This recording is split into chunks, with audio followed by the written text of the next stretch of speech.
Hi everybody, welcome to Michelle Makes again. I'm filming this from France and I'm sitting outside and it's a beautiful, beautiful day. It's absolutely gorgeous. You might hear the cockroach crowing over there. We're in the countryside and it's absolutely gorgeous today. We're going to be going to the seaside today. So I'll take you with us and let you see what we get up to. But beforehand, what I want to do is, this is going to be a slightly nattery type of vlog, a very quick one too. And I want to just tell you a few things, mention a few of the comments that people have said. I've had some fantastic comments about the Christmas vlog one, all the Christmas vlogs. I've enjoyed doing it. It was time consuming, not so much time consuming. It was kind of time consuming in that I couldn't upload them very quickly because our internet is absolutely poor at home. Mind you, this one's no better. I've just washed my hair and I can't do a thing with it. Anyway, this one's no better. Let me get you in. This one's no better, this internet, but it's a bit better. It seems to go faster on a night time. So what I wanted to do was, a couple of people asked me about the music that I had in the vlogs. One person asked me about the music that I had in one of the Vlogmas vlogs, and I'll see if I can find it and let you know what it is. I'll put it up here. And another one, I've just put up the pashmina, the quick vlog that I did on making a pashmina. I didn't over talk it, which I wanted to, but I never got round to, so it's kind of a quiet one with some lovely music behind it. And apparently the music, one person asked me, they said it was lovely music, so I put that one up there. So a lady said, why don't you make bias tape with the fat quarters, those Liberty fat quarters that I bought? And I think that's a great idea, so I might just do that. If you have any other ideas what we should do with fat quarters, I might do a fat quarter vlog. So if you have any ideas of making something quickly with a fat quarter, or something useful with a fat quarter, then let me know, and I'll reference you. And if you've got a picture, you can send me a picture and I'll put that up as well. But I think it'd be quite nice to have a fat quarter vlog where you can see what you can do with them. Now then, oh, another lady said, how did the dog get on with the cats? Oh God, the dog got on terribly with the cats. The daughter arrived at, they drove up at, they set off at 7 o'clock at night and they arrived at midnight. So the dog was wide awake. The dog had slept all the way on the journey, and of course the dog was wide awake, and we sat up and talked till about 2:30, and then when we all went to bed, the dog wouldn't stop barking. So about 3:30 I got up and I decided to take the dog for a walk. So I thought, right, I'll take it to the nearby field. And when I walked into the field, it was absolutely sodden with water, so both the dog and I were going up to our ankles in the mud. By the time I brought her back at I took her away for half an hour, tried to burn some energy off her, and by the time she came back, we were both filthy. The kitchen floor was filthy. This was the 23rd of December. Kitchen floor was filthy. I had to try and clean her up, and then she still wouldn't settle, so I stayed in the kitchen for a while. And then in the end, I thought the only way she's going to settle is if I let her in the sitting room, so I had to make sure she was really dry. So by the time she got in the sitting room, it was about 4:30, and she finally settled down. And then the granddaughter woke me up at 6 o'clock. So it was quite a sleepless night that night. Then the dog barked every night at first, until his lordship came into the room and he just went, "You shut," and the dog shut up. So it was he seemed to have a very quietening effect on the dog. Then on the 26th we had 19 people.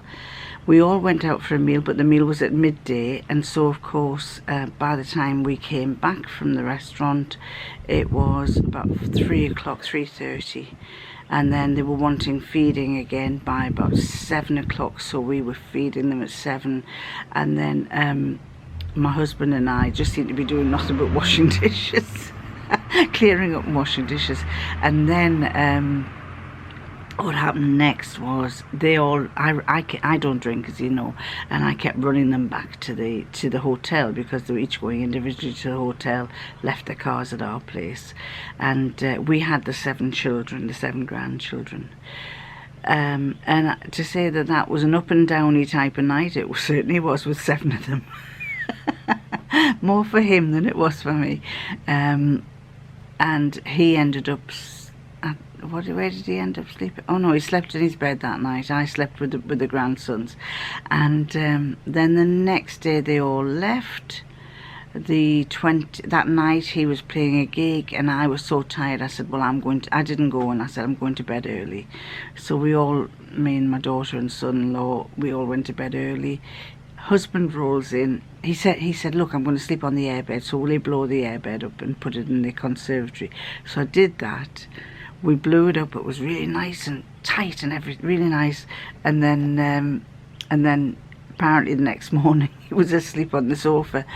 And I said, why aren't you on the airbed? He says, the flipping thing just caved in on me. He says, I was on a boat listening to one side.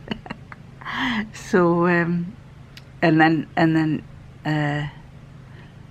so he ended up, that was that night. And then the following night he ended up sleeping on the floor, on a like a little thin foam mat, camping mat. So, and that was his choice. So, and the reason why I was sleeping on the floor and why I was in the airbed was because his granddaughter stayed for another 2 nights, and because we were run out of beds, he had to sleep on the floor. And then what else happened? Oh, then we set off. We had another day with the daughter, and then we set off the day after. Somebody said, what's this? Why are you getting onto a train? And it's obviously somebody from America. We get onto the train because to go from England to France, you've got to cross a channel of water. England is an island, and we have to cross water. You can go by boat, which we used to do years and years ago, but they built a tunnel to go underneath. And basically, you drive your car down to the I forgot what you call it. Down to the channel tunnel depth. Receiving, I can't remember what it is, I've forgotten the word, I'll put it up there. You drive your car down, then they give you a ticket, and you stick that ticket on your car in alphabet. So if ours was J on this occasion, so we had to wait to go on the train that was listed as J. And basically you drive and park up in these parking lines, and then you drive onto the train. You sit in your car in the train, and the train takes off, carries off down this tunnel, along the tunnel under the sea for 30 minutes, and when you get to the end you just drive your car off. And it's a quicker way than going on the ferry. It's a little bit more expensive, but it saves a lot of time. And somebody said, where do I live in regards to England? If you take the whole of England and Scotland and you draw a line right across the middle, and you've got the west side there and the east side there. We are on the east side of that line. We're about 20 miles from the coast, so it's not very far. And then there's a few other questions that people gave me, which I'll mention in one of my future vlogs, because I can't remember what they are. What else did somebody say? Oh, somebody actually gave me the words of where did you get that? Where did you get that? I was going to put that on the end. I found the song, and I wanted to put it on the end, but yeah, there's copyright, so you can't do that. But I do love some of these old songs. They're really good. They kind of remind me of my mum and my dad and grannies and granddads and things. And I'm sure you're the same. A lot of you if you're my age, you're the same. No. The last thing was, a few people asked me about my mother-in-law, because on my birthday she went for a cruise. They'd gone for a cruise down to Tenerife, I think it was, and on the day of my birthday they messaged me to say wish me a happy birthday, and then an hour later we heard that she'd had a fall. She was crossing a road in Palma and she'd got stubborn. He told her she should cross the one place, and she said, I'll cross where I want to cross. And they said the next thing he knew, when he went the other way, and when he turned around she was on the ground. So he didn't know if she'd banged her head. She was fine.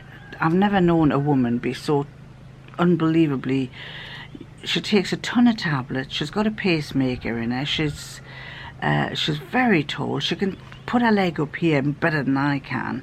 And she took a really bad brain bleed when she was in Thailand visiting Brian's brother, who lives there. And that was a few years back, but she's still going strong. And you know, I think it tired her out because they had to go to the hospital and sit there and wait for hours. However, we haven't seen her since they've come back. On the day that we were going to France, they were coming back, and I gather when I asked how things had been, his answer was, she's been a bloody pain in the arse.